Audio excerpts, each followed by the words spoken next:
Good morning, my name is Chris O'Brien. Welcome to our Thursday morning operational briefing for the Gold Mountain Fire. The Gold Mountain Fire currently is sitting at 39,710 acres, showing 87% containment, and firefighters are still out on the line.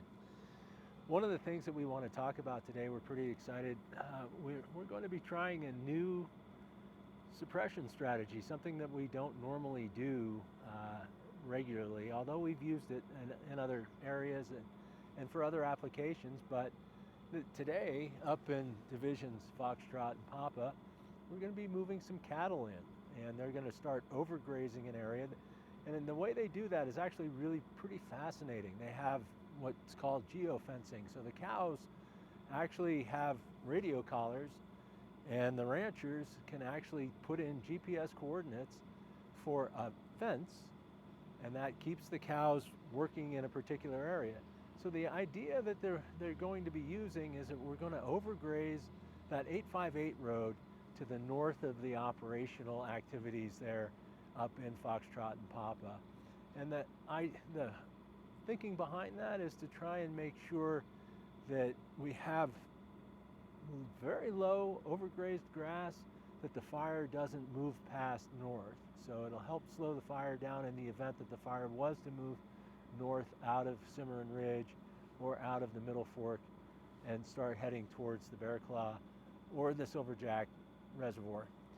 So starting down in Division Alpha and Zulu, there's no activity from the firefighters down there. What happens during the day, the lines are in excellent status. They're nice and hard. Containment is reliable in here. We have some smoke and heat that will still show up throughout the day as the temperatures warm up and the conditions allow. Humidities come down a little bit.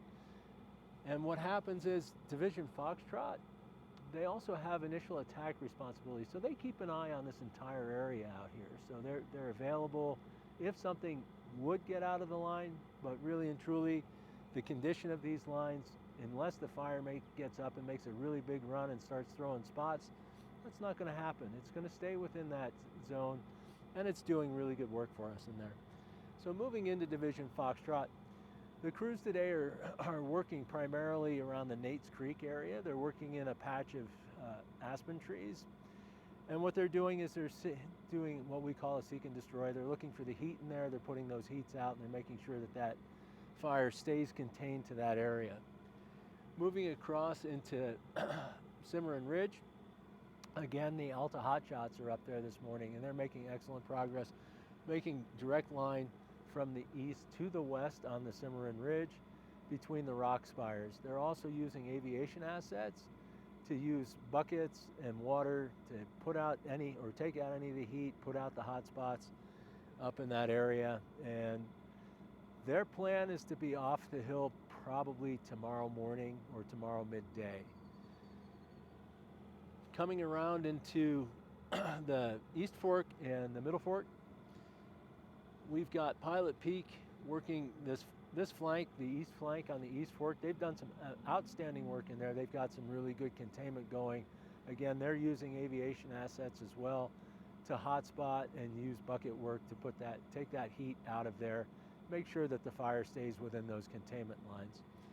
Moving across towards the Middle Fork, we've got the Black Hills module in there, and those folks are starting to create line between the very north tip of East Fork to the northeast kind of corner of the Middle Fork burn. So, and they're also working just in this upper bottleneck area, again, trying to keep that heat at bay and make sure that these lines are executed. They become a good solid containment line for the fire in that area. One of the plans we also have for Cimarron Ridge, just to help to lock it in, is we're looking or we're considering the possibility of getting some retardant in there, so that once the crews come off the mountain, we put a little bit of retardant in there. It won't be visible from town, you won't see it, but the idea is just to kind of reinforce that. So We're considering that. We're not sure that we're going to move forward with that project just yet, but that's a possibility.